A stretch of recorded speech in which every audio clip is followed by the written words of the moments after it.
ask every blogger to answer me yes or no if they believe in that.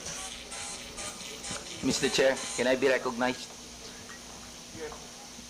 Mr. Chair, no other than the highest court of the land has repeatedly said na hindi po masama ang pagmumura, lalong-lalo na sa mga pampublikong opisyal, especially kung ang pinatutungkulan po ay yung official functions nila.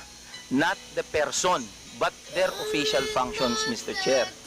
So yun po ang paninindigan, lalong-lalo na po namin bilang mga manggagawa, dahil kahit meron pong TikTok, Facebook o social media, sa komunidad po, yan ang lengguwahe ng mga manggagawa at ordinaryong Pilipino na nagagalit.